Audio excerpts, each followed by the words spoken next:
नमस्कार दोस्तों, स्वागत है आज की इस लेटेस्ट वीडियो में जिसमें हम आपको जीके के इम्पोर्टेंट क्वेश्चन के बारे में बहुत ही इजीली एक्सप्लेन करेंगे। बहुत ही इम्पोर्टेंट है। आप किसी भी प्रीवियस ईयर एग्जाम को देखेंगे तो उसमें ये क्वेश्चंस पूछे गए हैं। आप किसी भी एग्जाम की तैयारी कर रहे हैं, अगर आपके एग्जाम में जीके के क्वेश्चंस बनते हैं तो आपके लिए क्लास बहुत इम्पोर्टेंट है। तो शुरुआत करते हैं आज के पहले क्वेश्चन के साथ। बस आपका फोकस 100% अगर आपका सामने रहेगा तो आप बहुत इजीली उस टॉपिक को समझ जाएंगे। बहुत इम्पोर्टेंट है। तो शुरुआत करते हैं आज का पहला क्वेश्चन क्या है उसके साथ। तो पहला क्वेश्चन इसमें मेंशन किया, बहुत इंपॉर्टेंट है कि प्रकाश की चाल कितनी होती है। तो प्रकाश की चाल जो होती है वो 3 × 10⁸ मीटर प्रति सेकंड जो होता है वो प्रकाश की चाल होती है। अगर बात करें जो प्रकाश की चाल सबसे अधिकतम कहाँ पर होती है, तो प्रकाश की चाल जो सबसे अधिकतम होती है वो निर्वात में होती है। और कहाँ पर होती है, सबसे अधिक होती है प्रकाश की चाल तो आपका निर्वात में होता है। बहुत इंपॉर्टेंट है। सीधे किसी भी प्रीवियस ईयर एग्जाम में देखेंगे तो क्वेश्चंस मेंशन होंगे। एंड अगले क्वेश्चन पर बढ़ते हैं। तो अगला क्वेश्चन यहाँ पर पूछ रहा है आपसे कि द्रव्यमान और भार में क्या अंतर होता है। तो आपका द्रव्यमान पूछ रहा है, यानी कि जो आपका द्रव्यमान होता है और भार में क्या अंतर होता है। तो ये भी बहुत ही इजी क्वेश्चन है। अगर द्रव्यमान के बारे में बात करें तो द्रव्यमान क्या होता है, किसी चीज का मास होता है। तो द्रव्यमान वस्तु की मात्रा होता है। ये आप उसके बाद द्रव्यमान और भार में क्या अंतर होता है। तो द्रव्यमान क्या होता है, तो द्रव्यमान आपका वस्तु की मात्रा होता है और आपका जो भार होता है वो गुरुत्वाकर्षण के कारण लगने वाला बल जो होता है वही होता है आपका भार। तो ओवरऑल आपका द्रव्यमान और भार ये इस तरीके से डिफाइन होता है। अगर वहीं पर बात करें, ये पॉइंट भी मेंशन है कि जो द्रव्यमान होता है आपका वो क्या होता है, स्थायी होता है, जबकि भार स्थान पर निर्भर करता है। ये पॉइंट आपको क्लियर होने चाहिए थे। बहुत इंपॉर्टेंट है। तो ये पॉइंट आप बहुत इजीली समझ गए होंगे। बहुत इंपॉर्टेंट है। बढ़ते हैं इसके नेक्स्ट क्वेश्चन के बारे में। तो अगला तीसरा क्वेश्चन है, इसमें मेंशन किया है कि न्यूटन की गति का प्रथम नियम को क्या कहते हैं। तो जो न्यूटन सर ने अपना प्रथम नियम दिया था उसका नाम होता है जड़त्व का नियम। ये आपको क्लियर होना चाहिए। अगर उसी में मेंशन किया है यदि कोई वस्तु विराम है या गति में है तो वह तब तक उसी स्थिति में रहेगा जब तक उस पर हम बाहर से कोई बल नहीं लगाएंगे। यानी कि वो उस यानी कि स्थिति परिवर्तन नहीं होगा। यानी कि कोई गति कर रहा है तो वो गति करता रहेगा जब तक उसमें आप बाहर से फोर्स यानी कि बल को नहीं लगाएंगे। यानी कि अगर कोई वस्तु रुकी है तो वो स्थिर ही रहेगा, यानी कि जब तक आप उसमें बल नहीं लगाएंगे। ये किसका नियम है, तो ये न्यूटन सर के प्रथम नियम में डिफाइन करता है। बहुत इंपॉर्टेंट है। उसी प्रकार अगले क्वेश्चन पर बढ़ते हैं। तो अगला क्वेश्चन है, इसमें बोला है कि कार्य का जो मात्रक होता है वो आपका जूल होता है। अगर एक जूल के बारे में बात करें तो जो आपका एक जूल होता है वो 1 न्यूटन × 1 मीटर का सम होता है। एक जूल यानी कि 1 न्यूटन और 1 मीटर से ही 1 जूल का निर्माण होता है। ये आपको क्लियर होना चाहिए। बहुत इंपॉर्टेंट है। इस तरीके के पॉइंट को मेंशन करते हैं एग्जाम में तो सीधे एग्जाम में क्वेश्चन बनेगा कि जो आपका 1 जूल होता है वो 1 न्यूटन और 1 मीटर का निर्माण करता है। 1 जूल का और कार्य का मात्रक आपका जूल होता है। ये आपको क्लियर हो गया होगा। तो ओवरऑल इस तरीके से 4 क्वेश्चन थे जो बहुत इजीली आप समझ गए। तो इस तरीके से ओवरऑल आप यहाँ तक सभी क्वेश्चन को बहुत इजीली समझ गए होंगे। बहुत इंपॉर्टेंट है। तो इसी तरीके से सिंपली आपकी एग्जाम में भी क्वेश्चंस बनेंगे। बहुत इंपॉर्टेंट है। तो बढ़ते हैं नेक्स्ट क्वेश्चन पर। तो अगला आता है कि ऊष्मा का एसआई मात्रक क्या होता है। तो ऊष्मा का जो एसआई मात्रक होता है वो आपका जूल होता है। अगर जूल के बारे में बात करें तो जूल जो होता है ऊष्मा का यानी कि ऊष्मा जो होती है वो ऊर्जा का भी क्या होता है, मात्रक होता है। यहाँ पर ये भी मेंशन किया है। वहीं पर अगर बात करें ऊर्जा संरक्षण का नियम क्या होता है तो ये बहुत इंपॉर्टेंट है। तो ऊर्जा संरक्षण के नियम से हम यह कह सकते हैं कि जो ऊर्जा होती है ऊर्जा को आप ना उत्पन्न किया जा सकता है और ना ही नष्ट किया जा सकता है। यानी कि जो ऊर्जा है उसको आप ना उत्पन्न कर पाएंगे ना ही नष्ट कर पाएंगे। केवल आप ऊर्जा को एक रूप से दूसरे रूप में बदल सकते हैं। ये यहाँ पर मेंशन किया है। और ये ऊर्जा एक रूप से दूसरे रूप में किस तरीके से परिवर्तित होती है ये समझने के पॉइंट ऑफ व्यू से है कि एक रूप से जो दूसरे रूप में परिवर्तित होता है वो किस कारण होता है। तो जैसे आप देखते होंगे जो आपके बांध होते हैं वहां पर जो आपके यानी कि जो बांध होते हैं वो नदी के पानी को रोकने के लिए करते हैं। तो वहां पर स्थिति ऊर्जा होती है। जब आप उसको खोलेंगे तो वहां पर पानी तो पहले स्थिर था, जैसे ही खोलेगा तो वहां पर पानी बहुत तीव्र गति से चलने लगेगा। तो यानी कि एक रूप से वो दूसरे रूप में परिवर्तित हो गया या बदल गया। यानी कि पहले वो रुका था, एकदम स्थिर था, लेकिन जैसे ही खोले बांध को तो अपनी गति से एक रूप से दूसरे रूप में परिवर्तित हो गया, यानी कि पहले वो स्थिर था, बाद में उसमें गति आ गई। तो इसी तरीके से ऊर्जा क्या होता है और ऊर्जा को आप ना ही उत्पन्न कर सकते हैं, ना ही नष्ट कर सकते हैं, केवल एक रूप से दूसरे रूप में आप परिवर्तित करते हैं। और भौतिक एक मौलिक नियम है, यानी कि यह भौतिक का एक मौलिक नियम है। यहाँ पर ये भी पॉइंट को मेंशन किया है।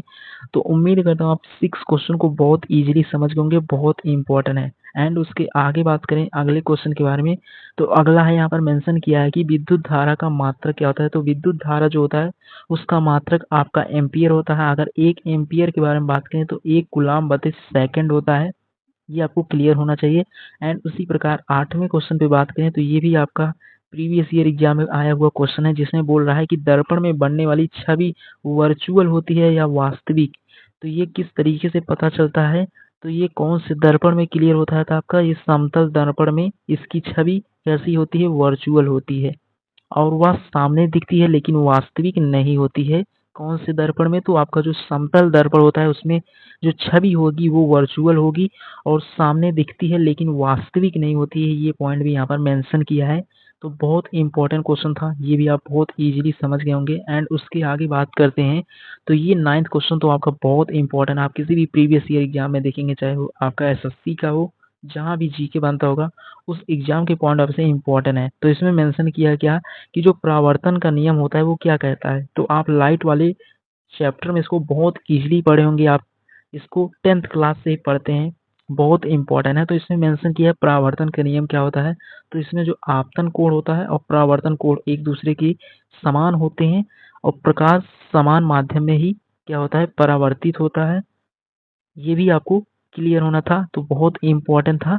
अगर बात करें न्यूटन के तीसरे नियम का, तो न्यूटन का जो तीसरा नियम होता है वो हमें क्या बताता है, तो यानी कि प्रत्येक क्रिया के समान विपरीत एक प्रतिक्रिया होती है। इसे ही आप न्यूटन का तीसरा नियम कहते हैं। यानी कि जैसे इसको कैसे हम प्रैक्टिकली देखते हैं, जैसे आप एक बॉल को एक दीवार पर मारते हैं तो वो दीवार से टकराकर फिर आपके पास आ जाता है, तो वो क्या होता है, न्यूटन का तीसरा नियम। यानी कि आपने एक क्रिया किया, वो विपरीत एक प्रतिक्रिया की है, यानी कि बॉल रिटर्न होकर दीवार से तुरंत आपके पास आ जाएगी। ये आपका न्यूटन का तीसरा नियम होता है। और यहाँ पर मेंशन किया है कि जो फोर्स होते हैं हमेशा जोड़े में क्या, यानी कि जो आपका बल होगा हमेशा जोड़े में कार्य करते हैं। ये भी आपको क्लियर होना चाहिए। तो उम्मीद करता हूँ आप 10 क्वेश्चन को बहुत इजीली समझ गए होंगे, बहुत इंपॉर्टेंट है। अगर आपको फिर भी कोई डाउट हो तो कमेंट बॉक्स में पूछ सकते हैं, बहुत इंपॉर्टेंट है। इसी तरीके से आपकी प्रीवियस ईयर एग्जाम में क्वेश्चंस बनते हैं। आप किसी भी एग्जाम को देखेंगे, चाहे वो आपका आरआरबी एएलपी का हो या किसी और एग्जाम जहाँ भी जीके बनता होगा, तो उनकी एग्जाम के पॉइंट ऑफ व्यू से इम्पोर्टेंट है। चाहे वो आपका यूपीपी का एग्जाम हो या आप किसी भी प्रीवियस ईयर एग्जाम को देखेंगे जिसमें जीके बनता होगा, उनकी एग्जाम के पॉइंट ऑफ व्यू से बहुत इंपॉर्टेंट है। बस फोकस आपका हमेशा सामने रहेगा तो आप बहुत इजीली समझ जाएंगे। एंड उसके आगे बात करते हैं एसआई प्रणाली में दाब का मात्रक क्या होता है। तो जो दाब होता है वहाँ पर एसआई में इसका होता है पास्कल। अगर 1 पास्कल के बारे में बात करें तो 1 पास्कल आपका 1 न्यूटन प्रति मीटर स्क्वायर होता है। ये आपको क्लियर होना चाहिए, बहुत इंपॉर्टेंट है। तो इसी तरीके से क्वेश्चंस बनेंगे। या ध्वनि की गति वाई में कितनी होती है। तो जो ध्वनि की गति होती है वाई में 300, यानी कि जो ध्वनि की गति होगी वाई में वो 343 मीटर प्रति सेकंड होता है, जिसे आप 20 डिग्री सेल्सियस भी कह सकते हैं। ये आपको क्लियर होना चाहिए, बहुत इंपॉर्टेंट है। और गति तापमान पर निर्भर करता है, यानी कि जो आपकी गति होगी वो किस पर निर्भर करता है, वो टेम्परेचर यानी कि तापमान पर भी निर्भर करता है। और ये क्लियर होना चाहिए कि ध्वनि की गति वायु में कितनी होती है, 343 मीटर प्रति सेकंड या 20 डिग्री सेल्सियस होती है। और जो तापमान होता है यानी कि जो गति होगी वो तापमान पर भी डिपेंड करती है। ये पॉइंट भी यहाँ पर मेंशन किया है, बहुत इंपॉर्टेंट है। तो ओवरऑल सभी पॉइंट को आप बहुत इजीली समझ गए होंगे। 343 मीटर प्रति सेकंड क्या होती है, ध्वनि की गति वायु में होती है और जो आपका गति होता है वो तापमान पर भी डिपेंड करता है। तो ओवरऑल इस तरीके से आप इन पोर्शन को भी बहुत इजीली समझ गए होंगे, बहुत इंपॉर्टेंट है। एंड उसके आगे बढ़ते हैं कि दर्पण में कौन सी छवि होती है। तो दर्पण में आपका सीधा छवि होता है, बराबर आकार में, उल्टी नहीं होती है। यानी कि जो आपकी दर्पण में कौन सी छवि होती है तो सीधा होगा, बराबर आकार की और उल्टी नहीं होती है। ये आपको क्लियर होना चाहिए, बहुत इंपॉर्टेंट क्वेश्चन है, फिजिक्स के क्वेश्चन है। बहुत इम्पोर्टेंट है। तो इस तरीके से इसमें जो होता है वो पॉइंट्स मेंशन है, लेकिन वह दर्पण से उतनी ही दूरी पर होता है जितनी वस्तु होती है, यानी कि जितना कि वस्तु होगा दर्पण में उतनी ही दूरी पर होगी।